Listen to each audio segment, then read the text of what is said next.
ਬਿਸਮਿਲ੍ਲਾਹਿਰਰਹਿਮਾਨਿਰਰਹੀਮ ਤੇ अस्सलाम वालेकुम। 24 ਮਈ ਪਾਕਿਸਤਾਨ ਦੇ ਵਿੱਚ ਇਤਵਾਰ ਦੀ ਦੁਪਹਿਰ ਤੇ ਅੱਜ ਦੇ ਪੰਜਾਬੀ ਵੀਲੌਗ 'ਚ ਚੜ੍ਹਦੇ ਤੇ ਲਹਿੰਦੇ ਪੰਜਾਬ ਦੇ ਸੱਜਣਾ ਤੇ ਮਿੱਤਰਾਂ, ਭੈਣਾਂ ਤੇ ਭਰਾਵਾਂ, ਮਾਵਾਂ ਤੇ ਬਜ਼ੁਰਗਾਂ ਨੂੰ ਜੀ ਆਇਆਂ। ਸਭ ਤੋਂ ਪਹਿਲੇ ਆਸਿਮ ਮੁਨੀਰਜ਼ ਡਿਫੈਕਟੋ ਫਾਰਮ 47 ਮਿਲਟਰੀ ਰਾਜ ਡੇ 176। ਹੁਣ ਚੱਲਨੇ ਅੱਜ ਦੀਆਂ ਗੂੜੀਆਂ ਨਿੱਘੀਆਂ ਤੇ ਸੰਘਣੀਆਂ ਖਬਰਾਂ ਵਾਲੇ ਪਾਸੇ। ਪਹਿਲੀ ਖਬਰ ਤੁਹਾਡੇ ਸਾਹਮਣੇ ਕਰਾਚੀ ਏਅਰਪੋਰਟ ਤੋਂ ਰੱਖਣੀ ਹੈ। ਉਰਦੂ ਵੀਲੌਗ 'ਚ ਅਸੀਂ ਇਸ ਖਬਰ ਨੂੰ ਹਲਕਾ ਫੁਲਕਾ ਟੱਚ ਕੀਤਾ ਹੈ। ਇੱਥੇ ਜ਼ਰਾ ਥੋੜ੍ਹੀ ਜੀ ਉਹਦੀ ਬਹੁਤੀ ਤਫਸੀਲ ਤੁਹਾਡੇ ਸਾਹਮਣੇ ਰੱਖਣੇ ਹੈ। ਉਹ ਤਫਸੀਲ ਇਹ ਹੈ ਵੀ ਇੱਕ ਜਵਾਨ ਨੂੰ ਇਮੀਗ੍ਰੇਸ਼ਨ ਹੁਕਾਮ ਨੇ ਫੜਿਆ ਔਰ ਉਹਦਾ ਜਿਸ ਵੇਲੇ ਮੋਬਾਈਲ ਫੋਨ ਚੈੱਕ ਕੀਤਾ ਤੇ ਆਂਦੇ ਨੇ ਸਾਨੂੰ ਅੰਦਰੋਂ ਉਹਦੇ ਇਹੋ ਜਿਹਾ ਮਵਾਦ ਮਿਲਿਆ ਜਿਹੜਾ ਹਮਜਿਨਸ ਪ੍ਰਸਤੀ ਦੇ ਬਾਰੇ। ਅੱਛਾ ਚਲੋ, ਹੁਣ ਉਹ ਜਾ ਰਿਹਾ ਸੀ ਆਸਟ੍ਰੇਲੀਆ। ਹੁਣ ਆਸਟ੍ਰੇਲੀਆ ਦੇ ਵਿੱਚ ਤਾਂ ਕੋਈ ਜੁਰਮ ਨਹੀਂ ਹਮਜਿਨਸ ਪ੍ਰਸਤੀ ਕਰਨਾ, ਤੇ ਉਹ ਕਿਹੜਾ ਤੁਹਾਡੇ ਮੁਲਕ ਦੇ ਵਿੱਚ ਹਮਜਿਨਸ ਪ੍ਰਸਤੀ ਕਰਨ ਡਿਆ ਸੀ।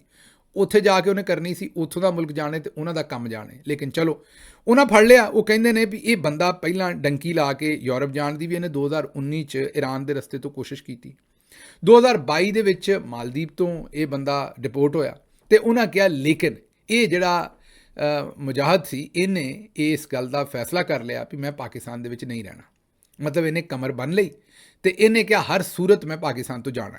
ਆਂਦੇ ਨੇ ਵੀ ਹੁਣ ਦੱਸਦਾ ਹੈ ਕਿ ਐਸੇ ਸਾਲ ਕੋਈ ਮੁਲਜ਼ਮ ਜਿਹੜਾ ਅਪ੍ਰੈਲ 2026 ਇਹ ਜਿਹੜਾ ਸਾਲ ਹੈ ਇਹਦੇ ਵਿੱਚ ਆਸਟ੍ਰੇਲੀਆ ਤੋਂ ਕੋਈ ਆਇਆ ਸੀ ਇੱਥੇ ਬੰਦਾ, ਉਹਦੇ ਨਾਲ ਇਹਨੇ ਗਿਟਮਿਟ ਕੀਤੀ ਹੈ ਤੇ ਉਹਦੇ ਨਾਲ ਆਪਣਾ ਵਿਆਹ ਮਿਥ ਲਿਆ।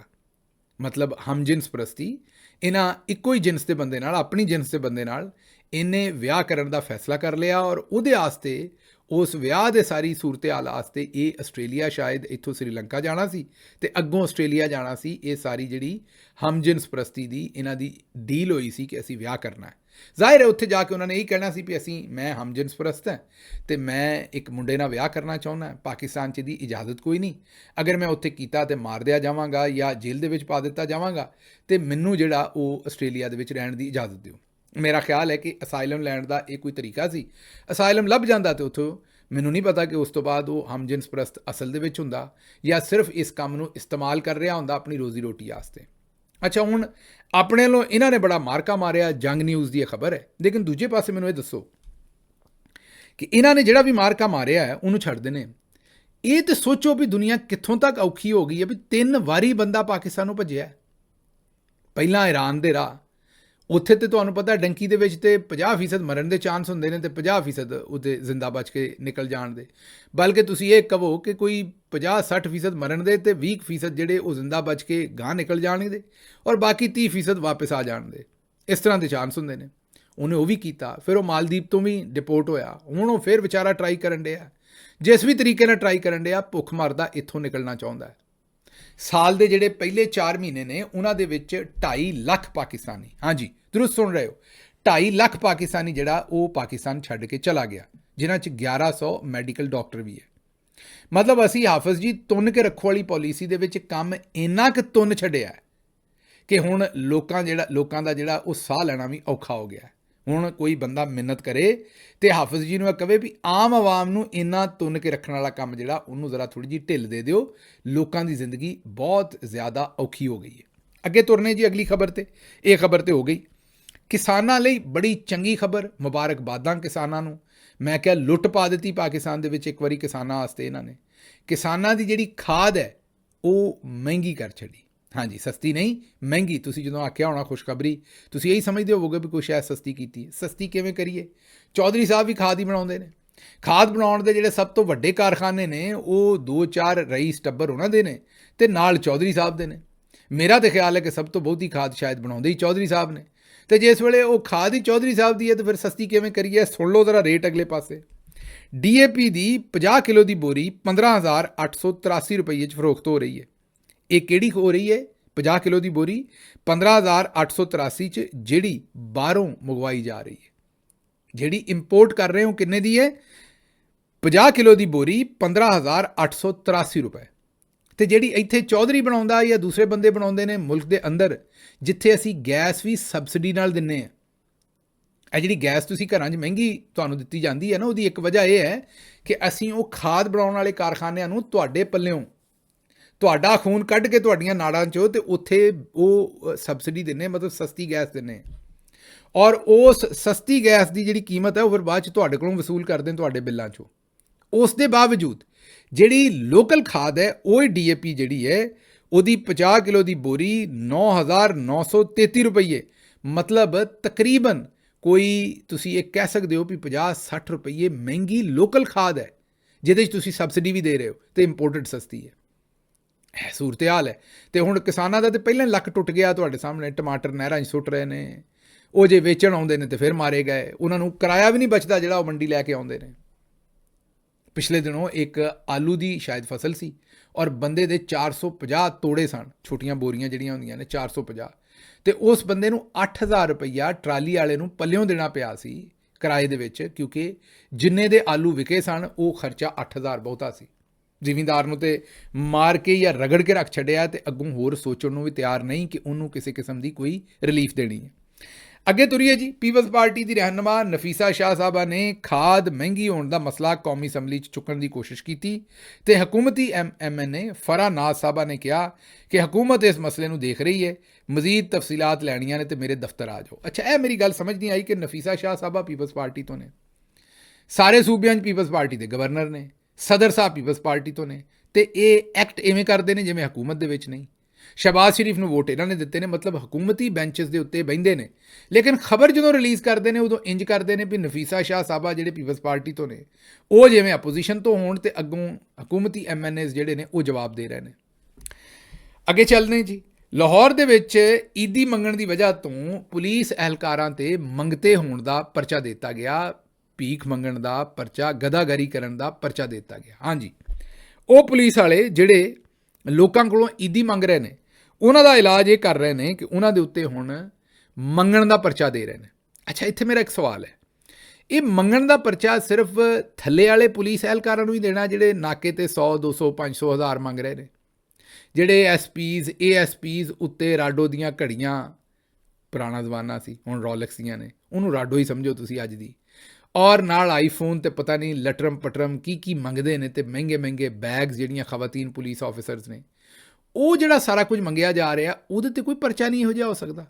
ਮੈਂ ਬਾਰ-ਬਾਰ ਤੁਹਾਨੂੰ ਦੱਸਣਾ ਹੈ ਵੀ ਜਿਵੇਂ ਇੱਕ ਮੁਹਾਵਰਾ, ਮੈਂ ਇੱਥੇ ਕਿਸੇ ਨੂੰ ਕੁੱਤਾ ਨਹੀਂ ਕਹਿਣ ਡਿਆ, ਮਾਜ਼ਰਤ, ਸਿਰਫ ਮੁਹਾਵਰਾ, ਇੱਕ ਮੁਹਾਵਰਾ ਵੀ ਕੁੱਤਾ ਕੁੱਤੇ ਦਾ ਵੈਰੀ। ਪਾਕਿਸਤਾਨ ਦੇ ਵਿੱਚ ਜਦੋਂ ਕਿਸੇ ਗਰੀਬ ਨੂੰ ਕੋਈ ਰਗੜਦਾ ਹੈ ਨਾ ਤੇ ਦੂਜੇ ਗਰੀਬ ਆਉਂਦੇ ਨੇ ਚੰਗਾ ਹੋਇਆ ਇਹਨੂੰ ਰਗੜਿਆ। ਇਸੇ ਵਜ੍ਹਾ ਤੋਂ ਉਹ ਤੁਹਾਡਾ ਮਨੋਰੰਜਨ ਕਰਨ ਵਾਸਤੇ, ਤੁਹਾਨੂੰ ਐਂਟਰਟੇਨ ਕਰਨ ਵਾਸਤੇ ਅਕਸਰ ਕਿਸੇ ਨਾ ਕਿਸੇ ਗਰੀਬ ਨੂੰ ਫੜ ਕੇ ਰਗੜਦੇ ਰਹਿੰਦੇ ਨੇ, ਅਤੇ ਤੁਸੀਂ ਆਂਦੇ ਹੋ ਵੀ ਚੱਸ ਆ ਗਿਆ, ਰੁਲ ਤੇ ਗਏ ਆ ਪਰ ਚੱਸ ਬੜੀ ਆਈ ਹੈ। ਇਹ ਜਿਵੇਂ ਨੇਫੇ 'ਚ ਪਿਸਤੌਲ ਚਲਾਉਂਦੇ ਨੇ, ਔਰ ਅਕਸਰ CCD ਦੇ ਕੋਲੋਂ ਮਿਡਲ ਕਲਾਸ, ਇੱਕ ਅੱਧਾ ਕੇਸ ਹੈ ਜਿਹੜਾ ਅਪਰ ਮਿਡਲ ਕਲਾਸ ਦਾ, ਬਾਕੀ ਸਾਰੇ ਮਿਡਲ ਕਲਾਸ ਵਾਲੇ ਜਿਹੜੇ ਬੰਦੇ ਨੇ ਉਹਨਾਂ ਨੂੰ ਕਤਲ ਕਰੀ ਆਉਂਦੇ ਨੇ CCD ਵਾਲੇ, ਨੇਫਿਆਂ 'ਚ ਪਿਸਤੌਲ ਚਲਾਈ ਆਉਂਦੇ ਨੇ, ਔਰ ਦੁਨੀਆ ਆਂਦੀ ਵਾਹ ਵਾਹ ਵਾਹ ਰੁਲ ਤੇ ਗਏ ਆ ਪਰ ਚੱਸ ਬੜੀ ਆਈ ਹੈ। ਇਹ ਕਿਸੇ ਪੁਲਿਸ ਅਫਸਰ ਦੇ ਉੱਤੇ ਇਹੋ ਜਿਹਾ ਪਰਚਾ ਹੋਏਗਾ ਮੰਗਣ ਦਾ? ਮੈਂ ਇਹ ਨਹੀਂ ਆਂਦਾ ਵੀ ਜਿਹੜੇ ਮਤਹਿਤ ਨੇ ਇਹਨਾਂ 'ਤੇ ਨਾ ਕਰੋ, ਅਤੇ ਇਹ ਬੜਾ ਚੰਗਾ ਕੰਮ ਕਰ ਰਹੇ ਨੇ ਈਦ ਮੰਗ ਕੇ, ਨਹੀਂ, ਦਿਓ ਬਿਲਕੁਲ ਪਰਚੇ, ਇਹਨਾਂ ਨੂੰ ਸਜ਼ਾਵਾਂ ਵੀ ਦਿਓ, ਇਹਨਾਂ ਨੂੰ ਡੱਕੋ, ਪਰ ਕਿਤੇ ਆਪਣਾ ਮੂੰਹ ਜਿਹੜਾ ਉਹਨੂੰ ਕਾਲਾ ਹੋਣ ਤੋਂ ਬਚਾਉਣ ਵਾਸਤੇ ਕਿਸੇ ਇੱਕ ਅਫਸਰ 'ਤੇ ਹੀ ਦੇ ਦਿਓ, ਕਿਤੇ ਕਿਸੇ ਇੱਕ ਅਫਸਰ 'ਤੇ ਹੀ ਪਰਚਾ ਦੇ ਦਿਓ, ਪਤਾ ਲੱਗੇ ਵੀ ਤੁਸੀਂ ਪਰਚਾ ਦਿੱਤਾ ਹੈ। ਅੱਗੇ ਚੱਲਨੇ ਜੀ। ਮੀਆਂ ਵਾਲੀ ਦੇ ਵਿੱਚ ਪੈਰਾ ਫੋਰਸ ਵਾਲੇ ਇੱਕ ਪਲਾਜ਼ੇ ਦੇ ਮਾਲਕ ਕੋਲ ਚਲੇ ਗਏ ਅਤੇ ਉਹਨੂੰ ਕਹਿੰਦੇ ਕਿ ਪਲਾਜ਼ੇ ਦਾ ਨਕਸ਼ਾ ਲਿਆ। ਜਦੋਂ ਤੁਸੀਂ ਪਲਾਜ਼ਾ ਬਣਾਉਂਦੇ ਹੋ, ਘਰ ਬਣਾਉਂਦੇ ਹੋ ਕਿਸੇ ਵੀ ਸ਼ਹਿਰ ਦੀ ਹਦੂਦ 'ਚ, ਅਤੇ ਉਹਦਾ ਨਕਸ਼ਾ ਅਪਰੂਵ ਕਰਵਾਉਣਾ ਪੈਂਦਾ, ਸਾਰਾ ਜਿਹੜਾ ਉਹਦਾ ਪਲਾਨ ਹੁੰਦਾ ਹੈ ਕੰਸਟਰਕਸ਼ਨ ਦਾ ਉਹ ਜਮ੍ਹਾਂ ਕਰਾਉਂਦੇ ਹੋ, ਅਤੇ ਉਹ ਉੱਥੋਂ ਦੀ ਜਿਹੜੀ ਵੀ ਬਲਦੀਆ ਹੈ ਜਾਂ ਸਿਟੀ ਕੌਂਸਲ ਹੈ, ਜੋ ਵੀ ਹੈ, ਉਹ ਉਹਨੂੰ ਅਪਰੂਵ ਕਰਦੀ ਹੈ। ਹੁਣ ਉਹ ਜਿਹੜਾ ਪਲਾਜ਼ੇ ਦਾ ਮਾਲਕ ਸੀ ਉਹਨੂੰ ਥੋੜ੍ਹਾ ਬਹੁਤ ਕਾਨੂੰਨ ਦਾ ਪਤਾ ਸੀ, ਅਤੇ ਉਹ ਉਸ ਤੋਂ ਬਾਅਦ ਚਲਾ ਗਿਆ ਜ਼ਿਲ੍ਹੀ ਅਫਸਰ ਦੇ ਕੋਲ, ਇੱਕ ਹੋਰ ਮਹਿਕਮੇ ਦੇ, ਔਰ ਉਹਨੇ ਜਾ ਕੇ ਉੱਥੇ ਕੰਪਲੇਨ ਕੀਤੀ। ਮੇਰੇ ਖਿਆਲ DC ਕੋਲ ਗਿਆ ਹੋਏਗਾ, ਉੱਥੇ ਕੰਪਲੇਨ ਕੀਤੀ ਕਿ ਜਨਾਬ ਇਹ ਸਾਡੇ ਨਾਲ ਕੀ ਹੋ ਰਿਹਾ, ਪੈਰਾ ਫੋਰਸ ਵਾਲੇ ਕੀ ਕਰ ਰਹੇ ਨੇ। DC ਸਾਹਿਬ ਨੇ ਪੈਰਾ ਫੋਰਸ ਵਾਲਿਆਂ ਨੂੰ ਫੋਨ ਕੀਤਾ ਵੀ ਯਾਰ ਜਾਂਦੀ ਕਰੋ, ਕਿਹੜੇ ਪਾਸੇ ਨੂੰ ਤੁਰ ਪਏ ਹੋ, ਤੁਹਾਡੇ ਕੰਮ ਦੇ ਵਿੱਚ ਕਿੱਥੋਂ ਆ ਗਿਆ ਵੀ ਜਿਹੜੇ ਪਲਾਜ਼ੇ ਬਣੇ ਨੇ ਜਾ ਕੇ ਉਹਨਾਂ ਦੇ ਨਕਸ਼ੇ ਚੈੱਕ ਕਰਦੇ ਫਿਰੋ, ਉਹ ਤਾਂ ਡਿਪਾਰਟਮੈਂਟ ਹੀ ਕੋਈ ਹੋਰ ਹੈ। ਮਤਲਬ ਤੁਸੀਂ ਇਹ ਸਮਝੋ ਕਿ ਬਾਜੀ ਮਰੀਮ ਨੇ ਲੋਕਾਂ ਕੋਲੋਂ ਪਤਾ ਨਹੀਂ ਬਦਵਾਵਾਂ ਲੈਣੀਆਂ ਨੇ ਜਾਂ ਕੀ ਕਰਨਾ ਹੈ ਵੀ ਇੱਕ ਨਵਾਂ ਮਹਿਕਮਾ ਬਣਾ ਕੇ ਉਹਨਾਂ ਦੇ ਉੱਤੇ ਮੁਸੱਲਤ ਕਰਤਾ ਵੀ ਜਿਹੜੇ ਪਹਿਲੇ ਮਹਿਕਮੇ ਉਹਨਾਂ ਦੇ ਕੋਲੋਂ ਟੈਕਸ ਦਾ ਮਹਿਕਮਾ, ਪੁਲਿਸ ਦਾ ਮਹਿਕਮਾ, ਬਲਦੀਆ ਦਾ, ਇੱਧਰ ਉੱਧਰ ਰਿਸ਼ਵਤ ਖਾਂਦੇ ਸਨ, ਉਹ ਘੱਟ ਸਨ, ਇੱਕ ਹੋਰ ਨਵਾਂ ਮਹਿਕਮਾ ਉਹਨਾਂ ਦੇ ਸਿਰਾਂ 'ਤੇ ਸਵਾਰ ਕਰ ਦਿੱਤਾ। ਅੱਗੇ ਚੱਲਨੇ ਜੀ। ਬਾਜ਼ਾਰਾਂ ਦੇ ਵਿੱਚ ਖਰੀਦੋ ਫਰੋਖਤ ਦੇ ਵਿੱਚ ਸ਼ਦੀਦ ਕਮੀ ਆ ਗਈ ਹੈ, ਜਿਹਦੇ ਬਾਇਸ ਮੁਲਕ ਦੇ ਵਿੱਚ ਜਿਹੜੀ ਕਾਰੋਬਾਰੀ ਸਰਗਰਮੀਆਂ ਨੇ ਉਹ ਖਤਮ ਹੋ ਰਹੀਆਂ ਨੇ। ਆਲ ਪਾਕਿਸਤਾਨ ਅੰਜਮਨੇ ਤਾਜਰਾਨ ਦੇ ਸਦਰ ਅਜਮਲ ਬਲੋਚ ਨੇ ਇਸਲਾਮਾਬਾਦ ਦੇ ਵਿੱਚ ਮੁਲਕ ਭਰ ਦੇ ਤਾਜਰ ਨੁਮਾਇੰਦਿਆਂ ਦੇ ਹਮਰਾਹ ਪ੍ਰੈਸ ਕਾਨਫਰੰਸ ਕੀਤੀ ਹੈ ਤੇ ਨਾਲ ਆਖਿਆ ਵੀ ਕਰੋੜਾਂ ਸ਼ਹਿਰੀ ਆਪਣੇ ਬੁਨਿਆਦੀ ਜਿਹੜੀ ਕੁਵਤੇ ਖਰੀਦ ਹੈ ਉਤੋਂ ਮਹਿਰੂਮ ਹੋ ਗਏ ਨੇ। ਉਹਨਾਂ ਦੇ ਮੁਤਾਬਕ ਸਿਰਫ ਤਾਜਰ ਬਰਾਦਰੀ ਦਾ ਮੌਕਫ ਨਹੀਂ ਬਲਕਿ ਉਹ ਇਹ ਸਾਰੀ ਕੌਮ ਦਾ ਮੌਕਫ ਹੀ ਰੱਖ ਰਹੇ ਨੇ ਵੀ ਮਹਿੰਗਾਈ ਇੰਨੀ ਹੋ ਗਈ ਹੈ, ਇੰਨੀ ਜ਼ਿਆਦਾ ਇਸ ਵੇਲੇ ਨਫਸੀ ਬਣ ਗਈ ਹੈ ਪਾਕਿਸਤਾਨ ਦੇ ਵਿੱਚ ਮਹਿੰਗਾਈ ਦੀ ਵਜ੍ਹਾ ਤੋਂ ਕਿ ਲੋਕਾਂ ਦੇ ਕੋਲ ਪੈਸੇ ਹੀ ਨਹੀਂ ਸ਼ੈਵਾਂ ਖਰੀਦਣ ਦੇ ਔਰ ਤਾਜਰਾਂ ਦਾ ਕੰਮ ਜਿਹੜਾ ਠੱਪ ਹੋ ਗਿਆ। ਇਹ ਹੁਣ ਤਾਜਰ ਬੋਲ ਰਹੇ ਨੇ, ਵਿਚਾਰੇ ਰੋ ਪਿੱਟ ਰਹੇ ਨੇ ਕਿਉਂਕਿ ਉਹਨਾਂ ਕੋਲ ਹੁਣ ਦੁਕਾਨਾਂ ਦੇ ਕਿਰਾਏ ਦੇਣ ਦੇ ਔਰ ਜਿਹੜੀਆਂ ਦੁਕਾਨਾਂ 'ਤੇ ਉਹਨਾਂ ਨੇ ਮੁਲਾਜ਼ਮ ਰੱਖੇ ਨੇ ਉਹਨਾਂ ਦੀਆਂ ਤਨਖਾਹਾਂ ਦੇਣ ਦੇ ਵੀ ਪੈਸੇ ਨਹੀਂ। ਨਾਲ ਜਿਹੜੇ ਮੁਲਾਜ਼ਮ ਨੇ ਉਹਨਾਂ ਵਾਸਤੇ ਵੀ ਮੁਸੀਬਤ ਹੈ ਵੀ ਉਹ ਹੁਣ ਕਿੱਥੇ ਰੋਜ਼ੀ ਰੋਟੀ ਲੱਭਣ ਕਿਉਂਕਿ ਜੋ ਮੁਲਕ ਦੇ ਹਾਲਾਤ ਨੇ ਦੱਸਿਆ ਤੁਹਾਨੂੰ ਕਿ ਪਹਿਲੇ 4 ਮਹੀਨਿਆਂ ਦੇ ਵਿੱਚ 2.5 ਲੱਖ ਪਾਕਿਸਤਾਨੀ ਪਾਕਿਸਤਾਨ ਛੱਡ ਕੇ ਚਲਾ ਗਿਆ। ਅੱਗੇ ਚੱਲਦੇ ਜੀ, ਅਗਲੀ ਖਬਰ ਤੁਹਾਡੇ ਸਾਹਮਣੇ ਰੱਖੀਏ। ਉਹ ਇੱਕ ਪਾਸੇ ਇਹ ਕੰਮ ਹੋ ਰਿਹਾ, ਦੂਜੇ ਪਾਸੇ ਬੂਰੇ ਵਾਲੇ ਔਰ ਵਿਹਾੜੀ ਵਾਲੇ ਔਰ ਚੀਚਾ ਵਤਨੀ ਵਾਲੇ ਜਿਹੜੇ ਨੇ ਉਹ ਅਕਸਰ ਝੰਡੇ ਗੱਡਦੇ ਨੇ ਨਵੇਂ ਤੋਂ ਨਵੇਂ ਕੰਮ ਦੇ। ਉਹਨਾਂ ਨੇ ਗੱਡਿਆ ਬੂਰੇ ਵਾਲੇ ਦੇ ਥਾਣਾ ਸ਼ੇਖ ਫਾਜ਼ਲ ਦੇ ਵਿੱਚ ਇੱਕ ਕਾਲਰ ਰਾਣਾ ਸਰਬਾਬ, ਇਹ ਪਤਾ ਨਹੀਂ ਸਰਿਆਬ ਹੈ ਜਾਂ ਸਰਬਾਬ ਹੈ, ਬਹਰਲ ਰਾਣਾ ਸਰਿਆਬ ਕਹਿ ਲੈਂਦੇ ਅਸੀਂ, ਉਹਨਾਂ ਨੇ ਕਾਲ ਕੀਤੀ ਅੱਡਾ ਸ਼ੇਖ ਫਾਜ਼ਲ ਦੇ ਵਿੱਚ ਕਿ ਉਹ ਇਰਫਾਨ ਅਲਵੀ ਦੇ ਹੋਟਲ 'ਤੇ ਮੀਨੋ ਜਿਹੜਾ ਢਾਬਾ ਹੁੰਦਾ ਉੱਥੇ ਉਹ ਮੌਜੂਦ ਨੇ ਨਾਸ਼ਤਾ ਪੁਆਇੰਟ ਦੇ ਉੱਤੇ, ਲੇਕਿਨ ਇਰਫਾਨ ਅਲਵੀ ਉਹਨਾਂ ਨੂੰ ਬਾਥਰੂਮ ਇਸਤੇਮਾਲ ਨਹੀਂ ਕਰਨ ਦੇਣ ਡਿਆ ਔਰ ਉਹਨਾਂ ਵਾਸਤੇ ਐਮਰਜੈਂਸੀ ਬਣੀ ਹੈ, ਉਹਨਾਂ ਨੂੰ ਆ ਕੇ ਮਦਦ ਕਰੋ ਤਾਂ ਕਿ ਉਹ ਬਾਥਰੂਮ ਇਸਤੇਮਾਲ ਕਰ ਸਕਣ। ਇਹ ਪੁਲਿਸ ਨੂੰ ਉਹਨਾਂ ਨੇ 15 'ਤੇ ਐਡੇ ਮਹਿੰਗੇ ਤੇਲ ਦੇ ਔਰ ਮਹਿੰਗੇ ਸਿਸਟਮ ਦੇ ਵਿੱਚ ਉਹਨਾਂ ਨੇ ਕਾਲ ਕੀਤੀ ਅਤੇ ਪੁਲਿਸ ਆਈ। ਪੁਲਿਸ ਨੇ ਆ ਕੇ ਫਿਰ ਉੱਥੇ ਕਾਰਵਾਈ ਕੀਤੀ ਆਪਣੀ ਜਿਹੜੀ ਜ਼ਾਬਤੇ ਦੀ, ਔਰ ਕਾਰਵਾਈ ਕਰਨ ਤੋਂ ਬਾਅਦ ਉਹਨਾਂ ਨੂੰ ਵਾਸ਼ਰੂਮ ਇਸਤੇਮਾਲ ਕਰਾਉਣ ਦੀ ਫੈਸਿਲਿਟੀ ਉੱਥੇ ਪ੍ਰੋਵਾਈਡ ਕੀਤੀ। ਜ਼ਾਹਿਰ ਹੈ ਪੁਲਿਸ ਨੇ ਹੁਣ ਇਰਫਾਨ ਅਲਵੀ ਸਾਹਿਬ ਦੇ ਕੋਲੋਂ ਕੁਛ ਲਿਆ ਵੀ ਹੋਣਾ, ਫਿਰ ਤੇਲ ਤੇ ਉਹਨਾਂ ਪੂਰਾ ਕਰਨਾ। ਅਤੇ ਮੇਰੀ ਵੈਸੇ ਸਮਝ ਤੋਂ ਬਾਹਰ ਹੈ ਕਿ ਇਰਫਾਨ ਅਲਵੀ ਸਾਹਿਬ ਨੂੰ ਐਸੀ ਕਿਹੜੀ ਪਰੇਸ਼ਾਨੀ ਸੀ ਕਿ ਉਹ ਇਹਨਾਂ ਨੂੰ ਬਾਥਰੂਮ ਇਸਤੇਮਾਲ ਨਹੀਂ ਸੀ ਕਰਨ ਦੇਣ ਡਏ। ਮਤਲਬ ਥੋੜ੍ਹੀ ਜਿਹੀ ਆਪਣੇ ਆਪ ਨੂੰ ਵੀ ਜਦੋਂ ਲੜਦੇ ਹੋ ਇੱਕ ਦੂਜੇ ਨਾਲ, ਇਹ ਹੁਣ ਖਬਰ ਫਜ਼ੂਲ ਜਿਹੀ ਸੀ ਲੇਕਿਨ ਇਹਨੂੰ ਕਵਰ ਕਰਨ ਦਾ ਮਕਸਦ ਇਹ ਹੈ ਵੀ ਨਿੱਕੀਆਂ ਨਿੱਕੀਆਂ ਗੱਲਾਂ ਦੇ ਵਿੱਚ ਕੋਈ ਬੰਦਾ ਬਾਥਰੂਮ ਇਸਤੇਮਾਲ ਕਰੇਗਾ ਕਿ ਨਹੀਂ, ਆਪਣੀ ਈਗੋ ਲਿਆ ਕੇ ਰੱਖ ਲੈਂਦੇ ਹੋ ਔਰ ਉੱਥੋਂ ਐਡੀ ਦੂਰ ਨਿਕਲ ਜਾਂਦੇ ਹੋ ਵੀ ਪੁਲਿਸ ਦੇ ਕੇਸ ਬਣਦੇ ਨੇ, ਅਤੇ ਫਿਰ ਦੋਵੇਂ ਪਾਸੇ ਹੀ ਮਾੜੇ ਨੇ। ਜ਼ਾਹਿਰ ਹੈ ਤੁਹਾਡੇ 'ਚੋਂ ਕੋਈ ਵੀ ਸ਼ੂਗਰ ਮਿਲ ਵਾਲਾ ਨਹੀਂ, ਅਤੇ ਪੁਲਿਸ ਵਾਲਿਆਂ ਦੇ ਤੁਸੀਂ ਕਾਬੂ ਆ ਜਾਣਾ ਅਤੇ ਉਹਨਾਂ ਨੇ ਫਿਰ ਤੁਹਾਨੂੰ ਮਾਂਜ ਕੇ ਰੱਖ ਦੇਣਾ, ਫਿਰ ਤੁਸੀਂ ਰੋਣਾ ਵੀ ਅਸੀਂ ਹੁਣ ਕਿਹੜੇ ਪਾਸੇ ਜਾਈਏ। ਅਤੇ ਆਪਣੇ ਮਾਮਲਾ ਜਿਹੜੇ ਨੇ ਕਈ ਵਾਰੀ ਆਪਣੀ ਜਿਹੜੀ ਮੂਰਖੀ ਹੁੰਦੀ ਹੈ ਅੰਦਰ ਉਹਨੂੰ ਥੋੜ੍ਹਾ ਘੱਟ ਰੱਖਿਆ ਕਰੋ ਔਰ ਹਰ ਮਾਮਲੇ ਦੇ ਵਿੱਚ ਸਿਰ ਨਾ ਫਸਾਇਆ ਕਰੋ। ਅੱਗੇ ਸਿੰਧ ਗਵਰਨਮੈਂਟ ਨੇ ਕਿਹਾ ਹੈ ਕਿ ਖਵਾਤੀਨ ਜਿਹੜੀ ਹੈ ਉਹਨਾਂ ਨੂੰ ਅਸੀਂ ਪਿੰਕ ਸਕੂਟੀ ਦਿੱਤੀ ਸੀ ਖਵਾਤੀਨ ਨੂੰ ਚਲਾਉਣ ਲਈ, ਲੇਕਿਨ ਔਰਤਾਂ ਚਲਾਉਂਦੀਆਂ ਕੋਈ ਨਹੀਂ, ਲੈ ਔਰਤਾਂ ਗਈਆਂ ਅਤੇ ਘਰ ਦੇ ਬੰਦੇ ਜਿਹੜੇ ਨੇ ਉਹ ਚਲਾਈ ਫਿਰਦੇ ਨੇ ਹਰ ਪਾਸੇ। ਉਹਨਾਂ ਕਿਹਾ ਵੀ ਹੁਣ ਕਿਸੇ ਬੰਦੇ ਨੇ ਇਹ ਸਕੂਟੀ ਚਲਾਈ ਅਤੇ ਅਸੀਂ ਸਕੂਟੀ ਜ਼ਬਤ ਕਰ ਲੈਣੀ ਹੈ, ਇਹ ਸਿਰਫ ਔਰਤਾਂ ਦੇ ਚਲਾਉਣ ਵਾਸਤੇ ਅਸੀਂ ਦਿੱਤੀ ਸੀ। ਹੁਣ ਮੈਨੂੰ ਇਹੀ ਲੱਗਦਾ ਵੀ ਬੰਦੇ ਬੁਰਕੇ ਪਾ ਕੇ ਚਲਾਉਣਗੇ ਜਾਂ ਫਿਰ ਸਕੂਟੀ ਤੋਂ ਹੱਥ ਧੋਣਗੇ ਅਤੇ ਜਾਂ ਥੱਲੇ ਬੁਰਕਾ ਪਾ ਲੈਣ, ਉਤਲੇ ਪਾਸੇ ਜਿਹੜਾ ਉਹ ਹੈਲਮਟ ਪਾ ਕੇ ਅਤੇ ਫਿਰ ਦੱਬੀ ਫਿਰਨ, ਕਿਹੜਾ ਕਿਸੇ ਨੂੰ ਪਤਾ ਲੱਗਣਾ।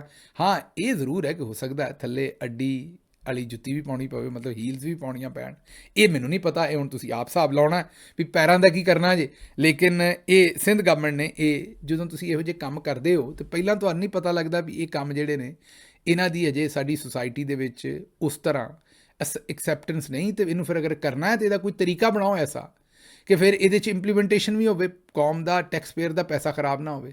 ਹੁਣ ਜੇ ਦੇ ਛੱਡੀਆਂ ਜੇ ਬਹੁਤਾ ਤੰਗ ਕਰੋਗੇ ਤਾਂ ਉਹ ਪਿੰਕ ਸਕੂਟੀ ਨੂੰ ਰੰਗ ਕੋਈ ਹੋਰ ਕਰਾ ਲੈਣਗੇ, ਫਿਰ ਤੁਹਾਨੂੰ ਪਤਾ ਹੀ ਨਹੀਂ ਲੱਗੇਗਾ ਵੀ ਇਹ ਪਿੰਕ ਹੈ ਕਿ ਕਿਹੜੀ ਹੈ। ਅਤੇ ਇਸ ਵਾਸਤੇ ਹੁਣ ਦੇ ਛੜੀਆਂ ਜੇ ਚੁੱਪ ਰਹੋ, ਲੋਕਾਂ ਨੂੰ ਇਸਤੇਮਾਲ ਕਰਨ ਦਿਓ। ਕੋਈ ਸ਼ੂਗਰ ਮਿਲ ਤੇ ਚਲਾਉਣ ਨਹੀਂ ਰਹੇ ਲੋਕੀ, ਸਕੂਟੀ ਦੇ ਛੜੀ ਜੇ ਪਾਕਿਸਤਾਨ ਦੇ ਵਿੱਚ ਜਿੱਡੀ ਮਹਿੰਗੀ ਬਿਜਲੀ ਅਤੇ ਗੈਸ ਉਹਨਾਂ ਕੋਲੋਂ ਲੈ ਰਹੀ ਜੇ ਕਿਤੇ ਦੇ ਛੜੀਆਂ ਨੇ ਕੋਈ 4 ਸਕੂਟੀਆਂ ਤੇ ਚਲਾਉਣ ਦਿਓ ਉਹਨਾਂ ਨੂੰ, ਉਹਨਾਂ ਦੇ ਉੱਤੇ ਉਹ ਵੀ ਬੰਦੂਕ ਰੱਖ ਰਹੇ ਹੋ ਸਿਰ 'ਤੇ ਵੀ ਇਹ ਵੀ ਇਹਨਾਂ ਨੂੰ ਕੰਮ ਨਹੀਂ ਕਰਨ ਦੇਣਾ। ਅਗਲੀ ਖਬਰ ਲੈ ਲਓ। ਟੀਵੀ ਡਰਾਮੇ ਪਰੀਜ਼ਾਦ ਦੇ ਵਿੱਚ ਇੱਕ ਮਹਿਲਨੁਮਾ ਘਰ ਦਿਖਾਇਆ ਗਿਆ। ਲੋਕੀ ਸਮਝਦੇ ਰਹੇ ਕਿ ਪਤਾ ਨਹੀਂ ਕਿੱਡਾ ਕੁ ਵੱਡਾ ਕੋਈ ਇੰਡਸਟਰੀਅਲਿਸਟ ਹੋਏਗਾ ਜਿਹਦਾ ਉਹ ਘਰ ਹੋਏਗਾ।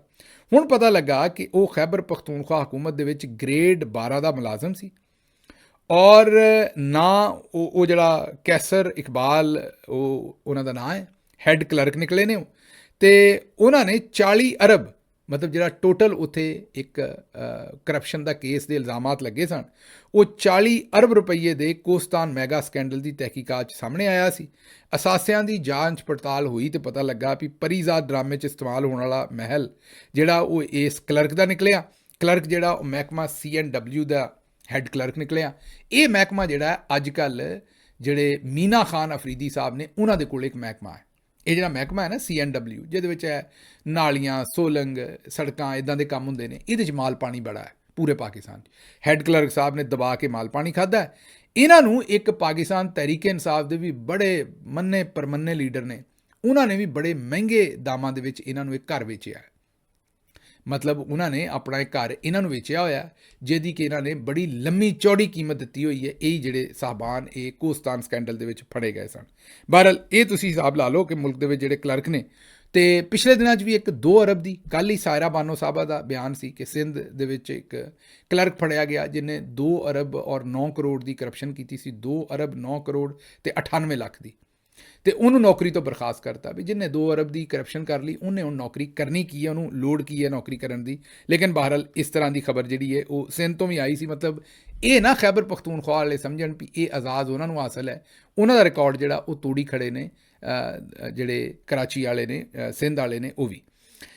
ਅੱਛਾ ਜੀ, ਇਹ ਸਾਂਗਲਾ ਹਿੱਲ ਦੇ ਵਿੱਚ ਇੱਕ ਬਹੁਤ ਅਫਸੋਸਨਾਕ ਵਾਕਿਆ ਹੋਇਆ, ਜਿੱਥੇ ਇੱਕ ਠੇਕੇਦਾਰ ਨੂੰ ਪਰਚੀ, ਸ਼ਾਇਦ ਪਾਰਕਿੰਗ ਦੀ ਪਰਚੀ ਹੈ ਜਾਂ ਸੜਕ ਦੇ ਉੱਤੇ ਚੱਲਣ ਦੀ, ਕੋਈ ਜਿਹੜਾ ਵੀ ਉਹ ਜੱਗਾ ਸ਼ੱਗਾ ਲੈ ਰਹੇ ਨੇ, ਉਹਦੀ ਪਰਚੀ ਇੱਕ ਵੈਗਨ ਨੇ ਨਹੀਂ ਦਿੱਤੀ। ਗਵਰਨਮੈਂਟ ਗਰਲਸ ਕਾਲਜ ਦੇ ਤਾਲਬਾਤ ਉਹਦੇ 'ਚ ਬੈਠੀਆਂ ਸਨ, ਤੇ ਠੇਕੇਦਾਰ ਦੇ ਲੋਕਾਂ ਨੇ ਉਸ ਗੱਡੀ ਦੇ ਉੱਤੇ, ਉਹ ਜਿਹੜੀ ਮਿਨੀ ਵੈਨ ਸੀ ਉਹਦੇ ਉੱਤੇ ਉਹਨਾਂ ਨੇ ਫਾਇਰਿੰਗ ਵੀ ਕੀਤੀ।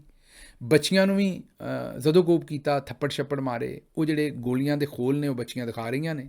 ਇਹ ਵੀ ਉਸੇ ਤਰ੍ਹਾਂ ਦਾ ਹੀ ਮਾਮਲਾ ਜਿਹੜਾ ਪਹਿਲਾਂ 15 ਦੀ ਕਾਲ ਔਰ ਬਾਥਰੂਮ ਵਾਲੀ ਗੱਲ ਦੱਸੀ। ਇਹ ਵੀ ਪਹਿਲਾਂ ਪਾਕਿਸਤਾਨ ਦੇ ਵਿੱਚ ਇੱਕ ਰਿਵਾਜ ਹੁੰਦਾ ਸੀ ਕਿ ਅਗਰ ਖਵਾਤੀਨ, ਬੱਚੀਆਂ, ਬਜ਼ੁਰਗ, ਬੱਚੇ ਕੋਈ ਵਿੱਚ ਹੁੰਦਾ ਸੀ ਤੇ ਬੰਦੇ ਥੋੜ੍ਹਾ ਜਿਹਾ ਲਿਹਾਜ਼ ਕਰ ਜਾਂਦੇ ਸਨ। ਥੋੜ੍ਹਾ ਜਿਹਾ ਨਹੀਂ ਬਲਕਿ ਬਹੁਤ ਸਾਰਾ, ਔਰ ਹਯਾ ਨੂੰ ਹੱਥ ਮਾਰਦੇ ਸਨ। ਧੀਆਂ ਭੈਣਾਂ ਸਾਰਿਆਂ ਦੀਆਂ ਸਾਂਝੀਆਂ ਸਮਝਦੇ ਸਨ ਤੇ ਇਹੋ ਜਿਹੀ ਹਰਕਤ ਨਹੀਂ ਸੀ ਕਰਦੇ। ਹੁਣ ਤੇ ਥੀਨ ਹੀ ਟੁੱਟ ਗਿਆ।